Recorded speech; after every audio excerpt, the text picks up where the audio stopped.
Good morning students. तो class second में हम क्या कर रहे हैं, पार्ट 4 डिस्कवरिंग से पार्ट 4 हम पढ़ रहे हैं ना। तो कल तो बच्चों मैंने पार्ट 4 झबरू की शैतानी आपको रीड करवाया था। क्या आपने उसको एक बार अच्छे से पढ़ लिया और पाठ का सार समझ भी लिया होगा? तो क्या था पाठ का सार, चलो थोड़ा सा मैं भी समझा देती हूँ। तो मुकुल नाम का एक लड़का है, उसके दादा दादी कहाँ रहते हैं? एक छोटे से गांव में रहते हैं। क्यों रहते हैं वो? क्योंकि उन्हें शहर की भीड़ भाड़ बिल्कुल भी पसंद नहीं है। क्या नहीं है? शहर की भीड़ भाड़ बिल्कुल भी पसंद नहीं है। और मुकुल के पापा कहाँ रहते हैं? शहर में एक कंपनी में मैनेजर है। तो मुकुल की छोटी बहन भी है, उसका नाम क्या है? रितु है। तो मुकुल और रितु को क्या अच्छा लगता है? गांव में रहना अच्छा लगता है, क्योंकि उसके दादाजी और दादी जी गांव में रहते हैं। जब भी गर्मी की छुट्टियां होती है तब वे कहाँ चले जाते हैं? अपने दादा दादी के पास गांव में चले जाते हैं। तो वहां उन्होंने क्या देखा? दादी के घर पे क्या देखा? एक सफेद रंग का कुत्ता। उसका क्या नाम था? झबरू। उसका क्या नाम था? झबरू। तो झबरू मुकुल के पास तो आकर उसके पैर को चाटने लग गया और रितु उससे क्या करने लगी? डरने लगी। सफेद कुत्ते से रितु डरने लगी। उसे बिल्कुल भी पसंद नहीं था, झबरू को बिल्कुल पसंद नहीं करती थी। तो एक दिन क्या हुआ, दादाजी के पास एक दोस्त मिलने के लिए आए। तो दादाजी उस समय क्या पढ़ रहे थे? अखबार पढ़ रहे थे। बरामदे में बैठे हुए अखबार पढ़ रहे थे। तो साथ में ही बैठी रितु भी अपनी गुड़िया से खेल रही थी। किससे खेल रही थी रितु? गुड़िया से खेल रही थी। तो झबरू उसे क्या कर रहा था? तंग कर रहा था। मतलब कि वो तो उससे प्यार करता है झबरू तो, लेकिन रितु को क्या लग रहा था? ये मुझे बार बार तंग कर रहा है। तो लगातार उसकी तरफ घूम के भी जा रहा था। झबरू रितु को बार बार घूम के भी जा रहा था। लेकिन क्यों भौंक रहा था? कि झबरू ये चाहता था कि रितु मुझसे दोस्ती कर ले। तो रितु बार बार, जैसे झबरू भौंक रहा था तो रितु तंग हो चुकी थी। उसने बार बार दादाजी से कहा कि दादाजी झबरू मुझे तंग कर रहा है। दादाजी ने एक बार कहा, 2 बार कहा, झबरू चुप हो जाओ, झबरू चुप हो जाओ, लेकिन झबरू नहीं माना। तो उसके बाद फिर से रितु ने एक बार अपने दादाजी से बोला कि झबरू मुझे तंग कर रहा है। तो दादाजी के क्या किया? दादाजी ने अपने पास रखी एक छड़ी दे मारी। अपने पास रखी थी एक छड़ी, तो वही झबरू को दे मारी। तो झबरू क्या हो गया? उदास हो गया और अपने कमरे में जाकर रोने लग गया। इतने में मुकुल आया। मुकुल ने पूछा, क्या हुआ रितु? तो रितु ने कहा कि दादाजी ने उसे छड़ी दे मारी। तो रितु ने कहा, यह सब मेरे कारण हुआ है। तो मुकुल ने रितु को समझाया, वह तुमसे दोस्ती करना चाहता है, वह तुम्हारे साथ खेलना चाहता है, तो इसीलिए तुमने ये गलती की है। तो रितु ने क्या किया? उसके बाद रितु उसके कमरे में गई और उसको गले से लगा लिया और फिर दोनों में क्या हो गई? दोस्ती हो गई, है ना। तो मुझे तो पाठ बहुत अच्छा लगा। आप भी इस पाठ को और अच्छे से पढ़िए और इसका अर्थ भी जानिए। तो चलिए आज हम पाठ के आधार पर क्या करेंगे? दिए गए वाक्यों के सामने सही और गलत का चिन्ह लगाएं। तो हमने पाठ को अच्छे से पढ़ लिया, पढ़ने के साथ साथ हमने उसको अच्छी तरह से समझ भी लिया। तो अब हम क्या करेंगे? सही और गलत वाक्य। तो ये आपको जल्दी से समझ में आ जाएगा।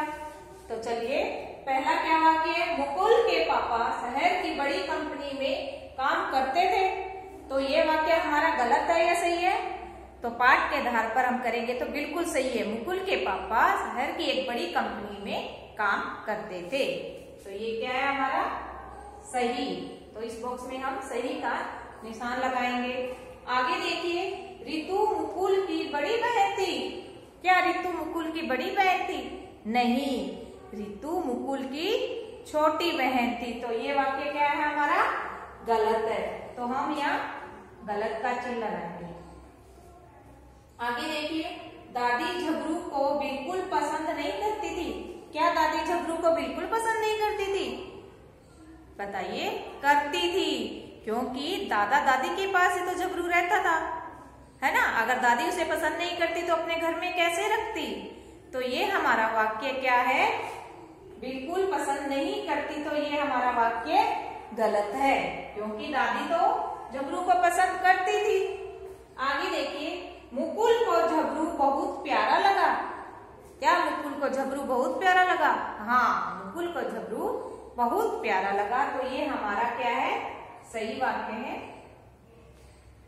आगे देखिए, रितु रोज सुबह झबरू के साथ खेलती थी। रोज सुबह नहीं खेलती थी, क्योंकि वह तो झबरू से डरती थी। तो ये हमारा वाक्य क्या है? गलत है। ये देखिए, दादाजी ने झबरू को पास पड़ी छड़ी दे मारी। दे मारी थी? हाँ। क्यों दे मारी थी? क्योंकि रितु बार बार दादाजी से ये बोल रही थी कि झबरू मुझे तंग कर रहा है, इसलिए दादाजी ने गुस्से में आकर अपने पास रखी छड़ी दे मारी थी। तो ये हमारा वाक्य सही है। तो देखिए एक बार फिर से, मुकुल के पापा शहर की बड़ी कंपनी में काम करते थे, तो ये हमारा वाक्य सही है। रितु मुकुल की बड़ी बहन थी। नहीं, रितु मुकुल की छोटी बहन थी। दादी झबरू को बिल्कुल पसंद नहीं करती थी। तो ये क्या है? गलत वाक्य। दादी तो पसंद करती थी। मुकुल को झबरू बहुत प्यारा लगा। हाँ, मुकुल को झबरू बहुत प्यारा लगा। रितु रोज सुबह झबरू के साथ खेलती थी। नहीं खेलती थी। दादाजी ने झबरू को पास पड़ी छड़ी दे मारी। हाँ, पास पड़ी छड़ी दादाजी ने गुस्से में आकर झबरू को दे मारी थी, है ना। तो जल्दी से आप ये वाक्य लर्न कीजिए, कौन सा गलत है, कौन सा सही है। इसके बाद हम प्रश्न उत्तर भी करेंगे।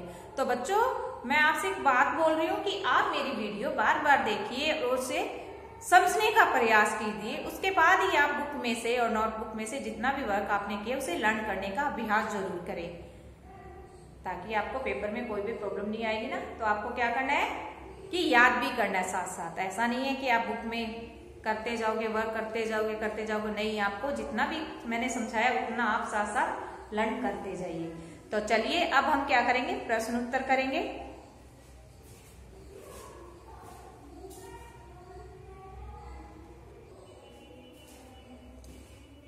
तो देखिए, अब हम प्रश्न उत्तर करते हैं।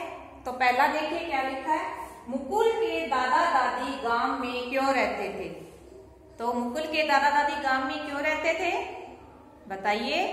क्योंकि मुकुल के दादाजी को शहर की भीड़ भाड़ पसंद नहीं थी। तो हम क्या लिखेंगे यहाँ पर? मुकुल के दादाजी को शहर की भीड़ भाड़ बिल्कुल पसंद नहीं थी। आप भी मेरे साथ साथ याद करते जाइए। मुकुल के दादाजी को क्या लिखेंगे हम? मुकुल के दादाजी को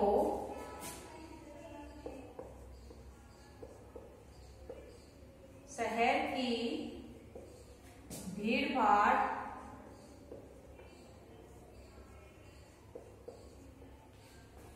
पसंद नहीं थी।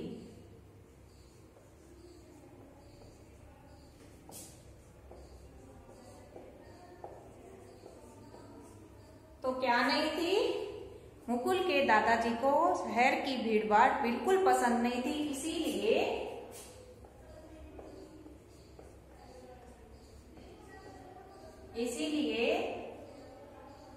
मुकुल के दादा दादी गांव में रहते थे। इसीलिए मुकुल के दादा दादी गांव में रहते थे। क्या लिखेंगे हम? गांव में रहते थे।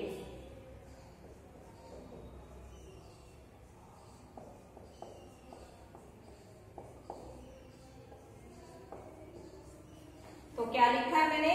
मुकुल के दादाजी को शहर की भीड़ भाड़ पसंद नहीं थी, इसीलिए मुकुल के दादाजी और दादी जी गांव में रहते थे। समझ में आ गया आपको? अब दूसरा करते हैं। थर्ड में, झबरू कहां से आया था? कौन सा ये क्वेश्चन? झबरू कहां से आया था? तो बताइए, झबरू दादाजी के पास कहां से आया था? झबरू कहां से आया था? दादाजी के दोस्त उनके यहाँ छोड़ कर गए थे।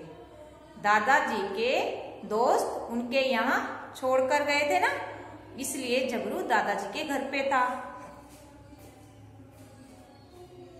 तो हम लिखेंगे दादाजी के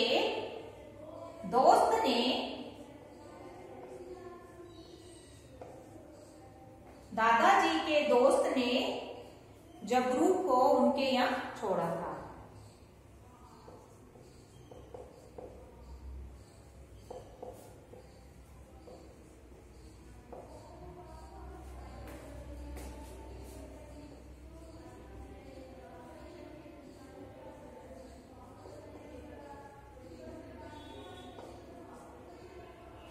तो हमने क्या लिखा है, दादाजी के दोस्त ने झबरू को उनके यहाँ छोड़ा था।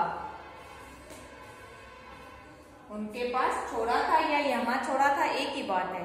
तो पहला क्या है, मुकुल के दादा दादी गांव में क्यों रहते थे? मुकुल के दादाजी को शहर की भीड़ भाड़ पसंद नहीं थी, इसीलिए गांव में रहते थे। और झबरू कहाँ से आया, ये देखिए झबरू कहाँ से आया था, दादाजी के दोस्त ने उनके पास छोड़ा था। तो आपको क्या करना है, आज मैंने 2 ही प्रश्न उत्तर करवाए हैं और सही वाक्य और गलत वाक्य की पहचान करवाई है, इतना आपको याद करना है। ओके, तो आप पाठ पहले समझिए, उसके बाद सारे प्रश्न उत्तर गलत सही की पहचान अपने आप से हो जाएगी। तो मेरी वीडियो को देखिए और उसे समझने का प्रयास कीजिए। ओके।